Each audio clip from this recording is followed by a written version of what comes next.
할렐루야. 우리 다 같이 일어나셔서 묵상으로 기도하심으로 부활주일 예배를 시작하겠습니다. 사망아 너의 승리가 어디 있느냐? 사망아 너희 쏘는 것이 어디 있느냐? 사망이 쏘는 것은 죄요 죄의 권능은 율법이라. 우리 주 예수 그리스도로 말미암아 우리에게 승리를 주시는 하나님께 감사하노니 그러므로 내 사랑하는 형제들아 견실하며 흔들리지 말고 항상 주의 일에 더욱 힘쓰는 자들이 되라. 이는 너희 수고가 주 안에서 헛되지 않은 줄 알미라. 아멘.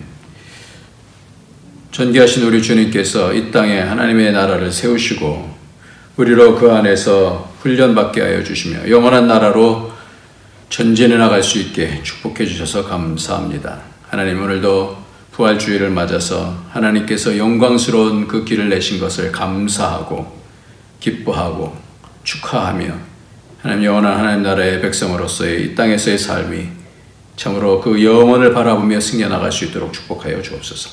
예수님의 이름으로 기도합나이다. 아멘.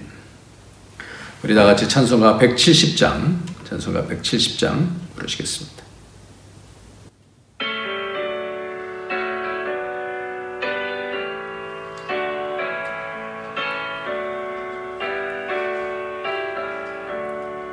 내 주는 살아계셔 날 지켜주시니 그 큰 사랑이 나여서 나 자유 얻었네. 나의 구원 되신 주님 내 소망 되신 주 항상 나와 함께 하셔 곧 다시 오시리. 나를 거룩하게 하려 주 나를 부르니 주의 은혜 내게 넘쳐 저 뜻 이루리. 거센 믿음 나가지고 저 말씀 따르며 주님 다시 강림할 때 날 영접하시리.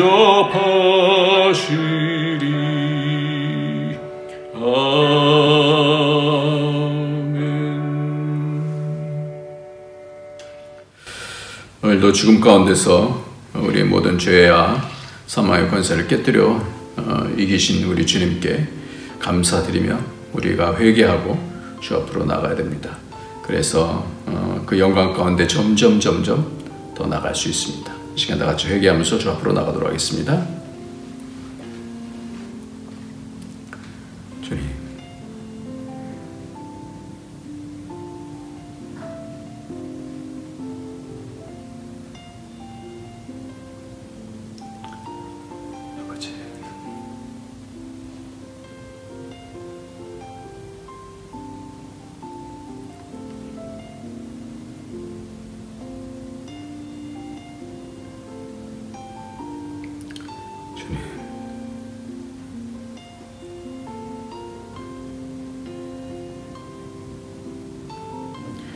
하나님 아버지, 오늘도 예수의 피를 통하여 점점 하나님께 가까이 갈 수 있게 해주시니 감사합니다.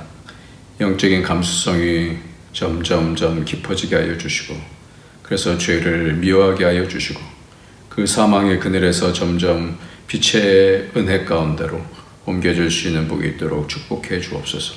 오늘도 예수의 거룩하신 피는 우리의 모든 독들을 해독해 주시고 우리 속에 예수 그리스도의 은혜로 채워주시는 줄 믿사오니 이기게 하셔 주시는 줄 믿사오니 우리를 용서해 주시는 우리 주님의 그 은총을 따라서 오늘도 주님께 회개하오니 그 죄를 용서하여 주시고 주님 믿음으로 살아갈 수 있도록 어떤 환경 속에서도 믿음으로 이겨나갈 수 있도록 주님 함께하여 주옵소서. 예수님의 이름으로 기도합니다.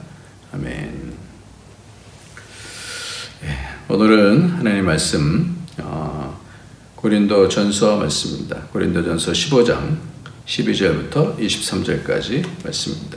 고린도전서 15장 부활절이죠. 부활장이죠. 예. 고린도전서 15장 12절부터 말씀입니다. 23절까지 같이 읽도록 하겠습니다. 시작. 그리스도께서 죽은 자 가운데서 다시 살아나셨다 전파되었거늘 너희 중에서 어떤 사람들은 어찌하여 죽은 자 가운데서 부활이 없다 하느냐. 만일 죽은 자의 부활이 없으면 그리스도도 다시 살아나지 못하셨으리라. 그리스도께서 만일 다시 살아나지 못하셨으면 우리가 전파하는 것도 헛것이요 또 너희 믿음도 헛것이며 또 우리가 하나님의 거짓 증인으로 발견되리니 우리가 하나님이 그리스도를 다시 살리셨다라고 증언하였음이라. 만일 죽은 자가 다시 살아나는 일이 없으면 하나님이 그리스도를 다시 살리지 아니하셨으리라.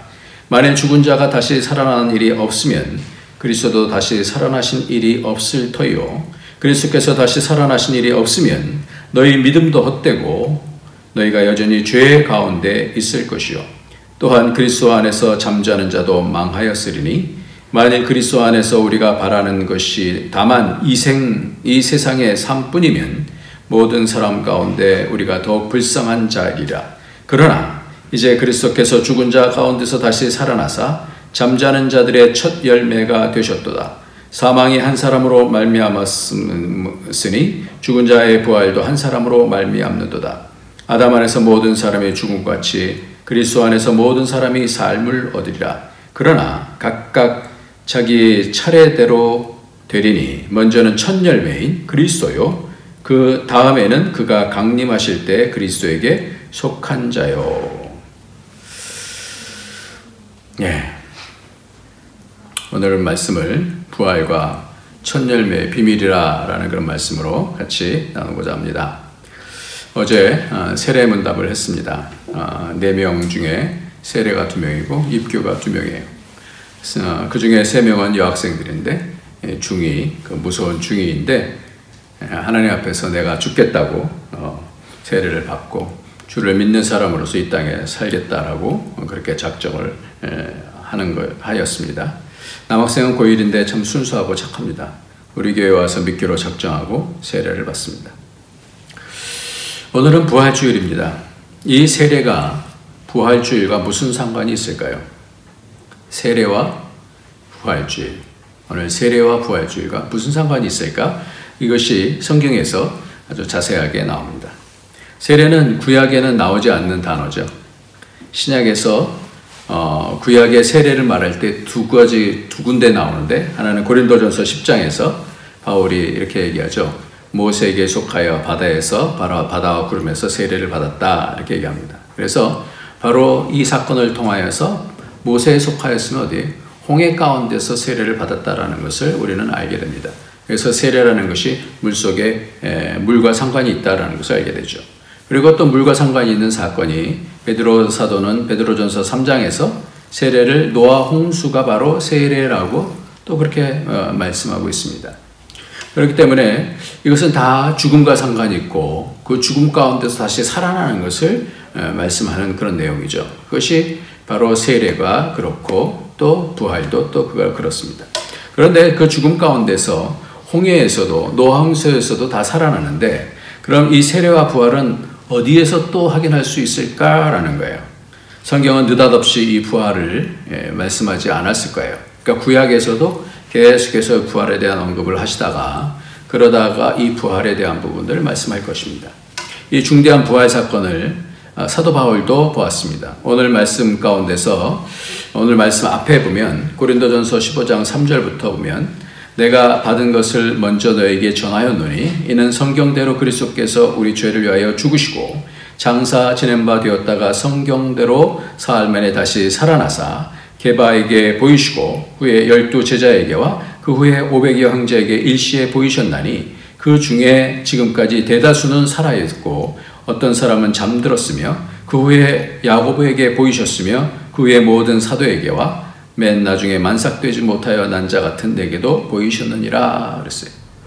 사도 바울은 복음을 얘기하면서 성경대로 예수님께서 죄를 위하여 죽으시고 장사되어진 바 되었다가 성경대로 사흘 만에 다시 살아나셨다라는 것을, 그것이 내가 받은 복음이다 이렇게 말씀하고, 나는 참 만삭되지 못한 그런 자인데도 불구하고 예수님께서 부활하신 것을 내게도 보이셨다라고 말씀하고 있습니다.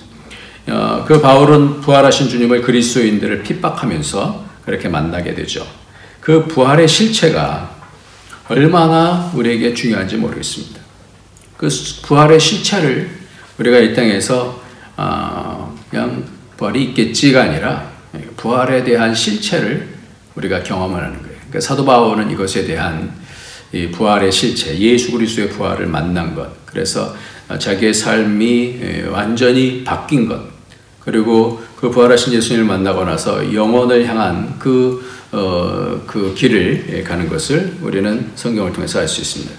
그 부활의 실체가 얼마나 중요한지, 전에요, 제가 이 북경에서 성경 공부를 한 적이 있는데요. 그때에 대사급 공사 한 분이 소천하셨어요. 갑자기 플로이드 이 링거를 맞다가 심장에 무리가 가서 갑자기 돌아가셨어요. 그 얘기를 듣고 깜짝 놀랐어요. 어떻게 그럴 수가 있나. 며칠 전에도 같이 만나서 하나님 나라에 대한, 하나님 말씀에 대한 부분들을 나눴던 그런 형제인데, 당시 김하중 대사님이 전화를 하셨어요. 목사님, 이렇게 일이 됐습니다.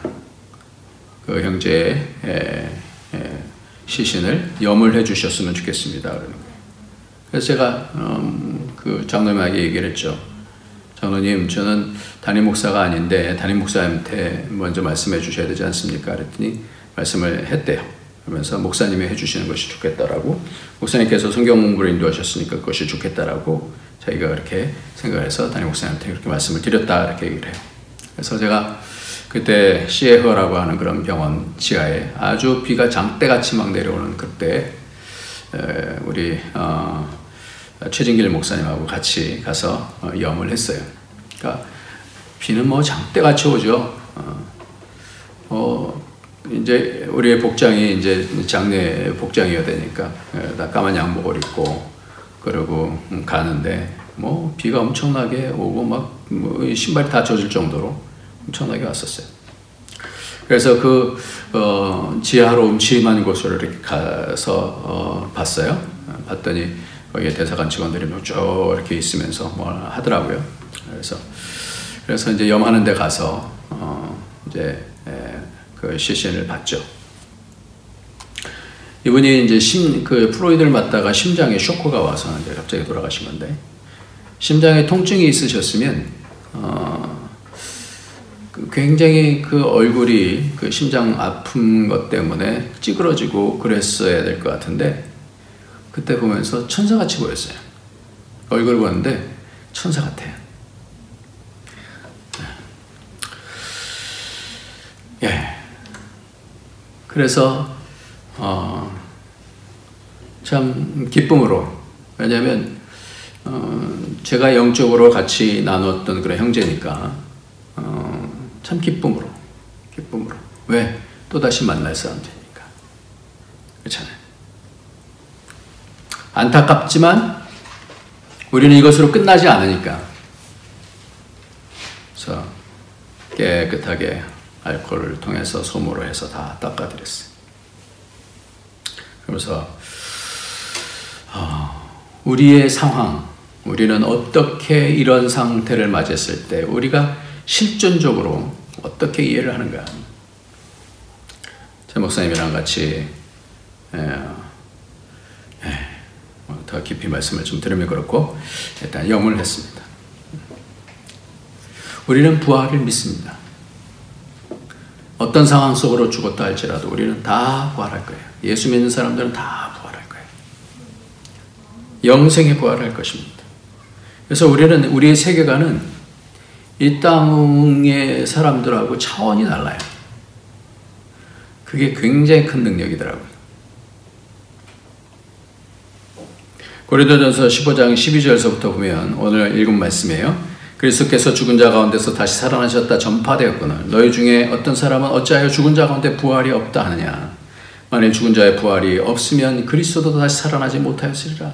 그리스도께서 만일 다시 살아나지 못하셨으면 우리가 전파하는 것도 헛것이요 또 너희 믿음도 헛것이며 또 우리가 그리스도의 거짓 증인으로 발견되리니 우리가 하나님이 그리스도를 다시 살리셨다라고 증언하였습니다.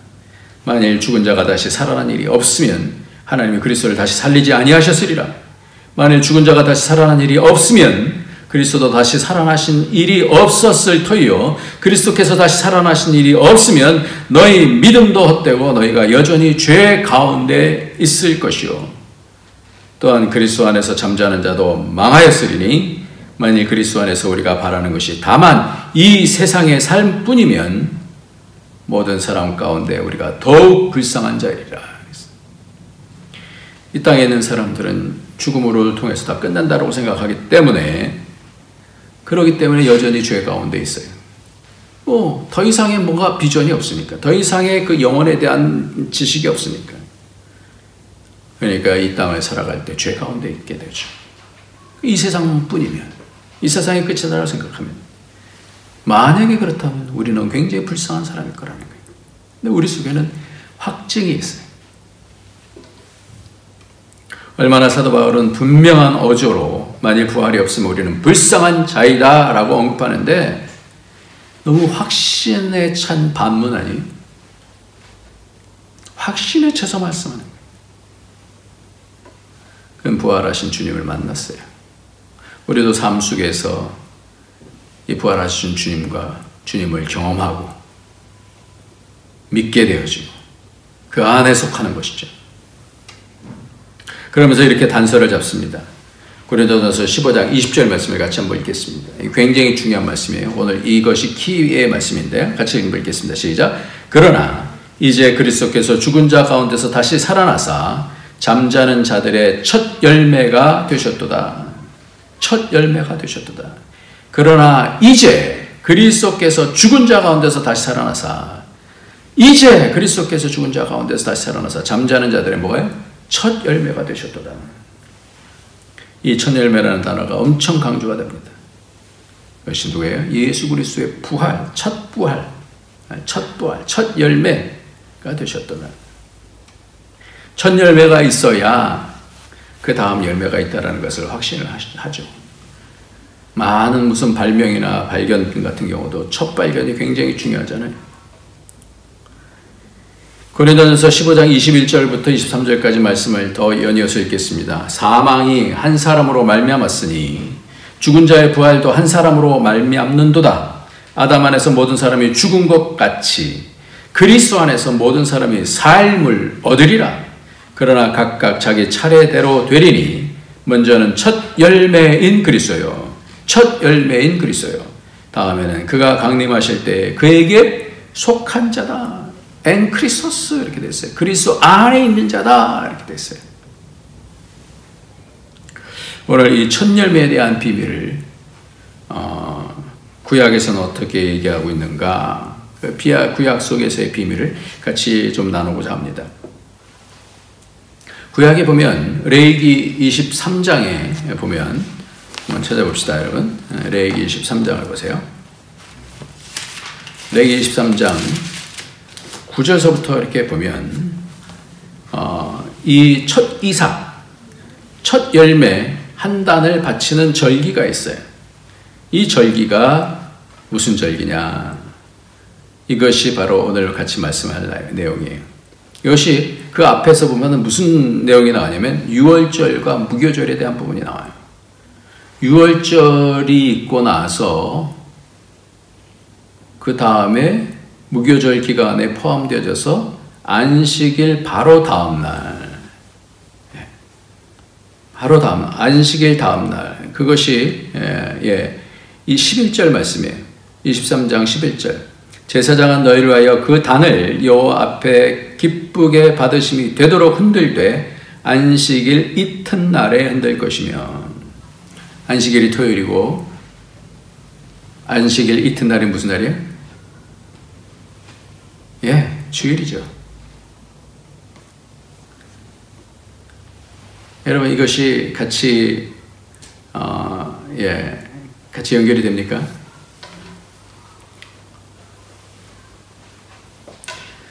오버랩이 되는 거예요. 그래서 안식일 다음날 초실절이라는데 하루만 지키는 이 절기예요. 그러니까 6월절은 양이 잡는 날이죠. 그래서 예수님께서는 6월절 날 양 잡는 그 시간에 죽임을 당하시죠. 그래서 죽임을 당하시고 나서 언제? 이 6월절 다음날, 안식일 다음날 부활하신단 말이에요. 그 첫 열매를 언제요? 우리 같으면 안식일이 중요하니까 안식일 날 바쳐야 될 것 같은데 그렇지 않고요. 안식일 다음날. 그래서 꽉 채워서 3일을 채워서 그 다음날 안식일 다음날 그렇게 부활하시는 거예요. 이날에는 제사장이 뿌리 첫 곡식단을 하나님께 요제로 흔들어 바치게 되는데 그 첫 열매는 예수 그리스도를 가리키고 있는 겁니다. 그것을 보여드리는 거예요. 예수 그리스도께서 부활의 첫 열매가 되신 것, 이 첫 열매가 있으면 그 다음 열매가 있다라는 것. 이스라엘 백성이 광야에서 농사를 짓지 않았기 때문에 가나안 땅에 들어가서 정착해서 농사를 시작한 후에 비로소 초실절을 지킬 수 있었던 절기입니다. 바로 이때 첫 이삭, 너희가 들어가는 땅에 들어가서 이 6월절이 지나고 나서의 이 삶. 그래서 영적인 의미로 바로 우리 주님께서 부활하심으로 이 첫 열매를 드리는 날. 그런데 아까 말씀드리길 이 세례가 이 홍해 사건을 통해서 세례라 이렇게 말씀을 했다 그러잖아요. 이 홍해 사건이 언제 일어나냐면 무교절 안식일 이튿날 그 출애굽한 이스라엘 백성이 홍해 바다 가운데 상륙해요. 안식일 이튿날이 아니라 무교절을 지내고 나서 이제 가지 않습니까? 가서 이제 그 홍해를 들어가잖아요. 홍해 안으로 들어가는 죽음을 경험하는 거죠. 죽음을 경험하고 나서 모세를 통하여서 홍해 바닷가로 들어가게 하신 것은 예수님의 무덤 가운데서 들어가시는 것까지. 육지에 상륙한 것은 예수님께서 무덤에서 부활하신 것을 이렇게 얘기합니다. 그러니까 이 내용을 잘 보면 성경 곳곳에 예수 그리스도의 부활에 대한 말씀을 숨겨두고 계신다는 거예요.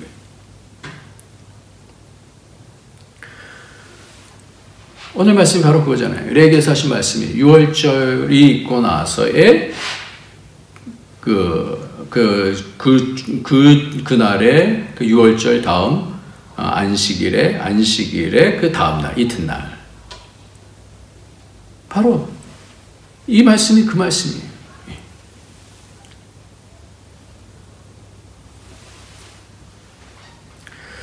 그래서 성전시대 때는 레위기에서 언급한 안식일 이튿날이라는 방법에 근거해서 초실절 제사를 이렇게 합니다. 니산월 14일, 그러니까 처음 출애굽기 12장에서 새로운 달력을 만들죠. 그래서 14일 날 6월절 만찬을 먹어야 돼요. 그리고 둘째 6월절 만찬을 먹은 후에 첫 번째 오는 안식일을 반드시 지나야 돼요. 안식일을 지내요. 그 다음에 안식일이 지난 첫 번째 날, 그 다음 날이죠. 이튿날 새벽에 초실절 제사를 지냅니다. 이렇게 3일을 계속해서 강조하는 이유가 뭐냐 말이에요. 그것이 바로 요나의 표적도 그렇잖아요. 이 3일 밤낮으로 요나가 물고기 뱃속에 있었던 무덤을 얘기하는 거예요. 이 홍수에서도 그것이 예언된 것임을 보니까 참 우리 주님의 사역이 얼마나 그 첫 열매를 통해서 우리로 그 부활에 참여시키려고 하시는 건지 명확하게 절기를 통해서 우리가 알 수 있는 거예요. 6월절을 지키시고 정확히 3일이 된 일요일에 부활을 하신 것입니다. 지미 카터 전 미국 대통령이 얼마 전 시한부 인생을 선고받았다고 그래요. 투병 중이었던 암세포가 뇌까지 전이됐기 때문에 더 이상은 손쓸 방법이 없었대요. 퇴임 이후 요란한 기념 행사나 기념 건물을 세우지 않고 조용히 봉사활동을 하면서 세계 평화를 위해서 애쓰며 오히려 재임 시절보다 더 존경을 받던 카터였기 때문에 미국의 모든 언론이 이 사실을 알렸습니다. 시한부 인생이 된 것에 대해서. 그러나 카터는 조금의 동요도 하지 않고 매주 자신이 다니는 공동체에서 진행했던 바이블 스터디를 평소와 같이 진행하는 겁니다. 많은 기자들이 몰려서 걱정스럽게 소감을 묻자 이렇게 얘기합니다. 살 날이 몇 주밖에 남지 않았다고 개인적으로 생각하고 있습니다. 그러나 놀랍게도 너무나 몸과 마음이 평안합니다. 건강과 상황이 허락한다면 평소처럼 바이블 스터디를 진행하며 남은 삶을 보내고 싶습니다. 라고 담대히 대답을 했어요. 바로 그거예요. 죽음이 가까운다고 해도 믿음의 사람들은 흔들릴 이유가 없는 거예요. 왜? 우리는 예수님을 따라서 부활할 거니까. 영원이다라고 하는 그 시간 안으로 들어가요. 그렇지 않으면 모든 것이 다 헛돼요. 이번에 이은혜와 조연수가 잡혔어요. 빌라에 숨어 있었는데 그 사람을 죽인 그 죄에 대한 죄에 갇히면요, 사망의 그림자가 그를 묶습니다. 살아있어도 살아있는 것이겠습니까? 그러니까 죽음이 엄습하는 거죠. 그러니까 죄라는 것이 그런 성격이 있어요. 그리고 특별히 경찰과 검찰에 나서서 수배를 지금 내려있지 않습니까? 막 도망 다녀야 되고 말도 제대로 못할 것이고 숨어 있어야 되는 거 아니겠어요? 우리 죄도 마찬가지예요. 사탄이 그렇게 검사 역할을 하게 되어집니다. 죄에 갇히면 계속해서 사망으로 들어갑니다. 그 아버지의 권유로 자수를 했다고 그래요. 그렇지 않아요? 너무 힘드니까. 죄를 계속 지으면 악이 그를 지배합니다. 불안한 거예요. 영혼이 말라 비틀어지는 거예요. 죽어가는 거예요. 죄는 그렇게 우리를 죽여요. 그러나 예수님을 영접하고 회심하고 회개하면 영이 다시 살아나는 거예요. 그래서 계속해서 회개를 해야 돼요. 그러고나 악한 자를 이기는 청년으로 거듭나시는 거예요. 그래서 이 땅에서 당당하게 영혼을 바라보면서 살아가는 영적 청년이 되는 것입니다. 우리 이 두 사람들뿐만 아니라 우리도 이런 단계가 필요한 거예요. 우리에게 다 죄입니까? 그렇기 때문에 로마서 5장 12절 말씀부터 15절까지 말씀을 먼저 읽겠습니다. 그러므로 시작. 그러므로 한 사람으로 말미암아 죄가 세상에 들어오고 죄로 말미암아 사망이 들어왔나니 이와 같이 모든 사람이 죄를 지었으므로 사망이 모든 사람에게 이르렀느니라. 죄가 율법이 있기 전에도 세상에 있었으나 율법이 없을 때에는 죄를 죄로 여기지 아니하였느니라. 그러나 아담으로부터 모세까지 아담의 범죄와 같은 죄를 짓지 아니한 자들까지도 사망이 왕노릇하였나니 아담은 오실자의 모형이라. 그러나 이 은사는 그 범죄와 같지 아니하고 또 한 사람의 범죄를 인하여 많은 사람이 죽었은즉 더욱 하나님의 은혜와 또 한 사람 예수 그리스도의 은혜로 말미암은 선물을 많은 사람에게 넘쳤느니라. 첫사랑 아담은 실패했어요. 근데 우리 주님 예수님께서는 부활의 첫 열매로 승리를 하신 겁니다. 죄를 승리하셨어요. 그러니까 사망을 날려버리시는 거예요. 그러니까 승리하셨는 거예요. 그 승리의 날의 초실절, 그 첫 열매 되신 예수 그리스도의 부활이 이루어지는 거예요. 그것이 하나님 앞에 이렇게 바쳐지는 거예요. 초실절이 바쳐지는 거예요. 첫 열매가 바쳐지는 거예요. 그리고 우리도 영원히 부활을 하게 되는 것입니다. 세례는 바로 이 홍해로 말하자면 죽고 사는 것을 말하잖아요. 유월절 예수님 어린 양의 죽음과 초실절 어린 예수님의 부활을 믿는 거예요. 그리고 이 복음을 붙잡고 나는 죽고 예수 안에서 사는 훈련을 이 땅에서 시작한다라고 하는 것이 고백이 바로 이 세례인 거예요. 오늘 4명이 이 예식을 행하게 되었습니다. 이렇게 세례식이 얼마나 엄청나게 너무나 중요한 예식인데 여기에 제 막내딸도 있습니다. 15세가 되자마자 입교를 하겠다고 했어요. 또 한 명은 어머니가 천주교에서 영성체를 받았다고 합니다. 자신이 세례를 받은 적은 없다고 합니다. 그래서 세례를 받습니다. 반주로 수고하는 한 학생은 자기 학교가 중국 학교인데 오직 자신만 믿는 거예요. 남학생은 이곳에서 결단하고 주님을 따르기로 작정했습니다. 여러분, 이 학생들을 축복하시지 않겠습니까? 이날은 주님과 혼인을 하는 것과 같습니다. 그래서 우리는 이제 고백을 할 것입니다. 학생들이 고백을 할 거예요. 이 고백을 여러분들도 같이 나중에 보실 수 있으면 좀 보여드리겠습니다. 그런 영광된 이 부활의 날, 예수님께서 십자가에 달리시고 사흘 만에 다시 부활하신 그 날이 바로 첫 열매가 드려지는 날이다. 예수 그리스도의 부활하신 날이다. 이것이 구약에도 있고 신약에서도 세례로 말씀하고 있는. 그래서 믿음의 선진들은 이것을 다 봤어요. 우리도 이것을 다 보면서 이 영광의 날을 기억하며 승리하는 저와 여러분이 되어지길 예수님의 이름으로 축원합니다. 기도하겠습니다. 할렐루야. 하나님 아버지 감사합니다. 주님께서 우리에게 베풀어 주신 은혜 감사합니다. 죽음 가운데 허덕이며 그 수많은 백성들이 그 가운데서 죽어가고 있는데, 죄 가운데서 눌려서 서로 싸우고 물어뜯고 죽이고 있는데, 하나님 아버지 우리로 예수 그리스도를 알게 하여 주시고 예수 그리스도 안에 들어가서 예수 그리스도의 피로 말미암아 죄사함을 얻게 되어지고 점점 거룩해지고 예수님의 동생들로 우리도 같이 구원을 얻게 해주시니 감사합니다. 하나님, 그 영광에 우리 모두 동참하며 그 부활을 바라보며 부활을 통하여서 오늘 부활주를 통해서 영원한 나라를 바라볼 수 있는 눈이 열려지게 하여 주시고 이 땅에서만 삶으로 사는 자들처럼 살지 아니하고 영혼을 바라보며 이 땅에서 값지게 살게 되어지는 그런 복이 있도록 축복하여 주옵소서. 예수님의 이름으로 기도합나이다. 아멘. 우리 다 같이 찬송 부르시겠습니다. 찬송가 161장입니다. 할렐루야 우리 예수.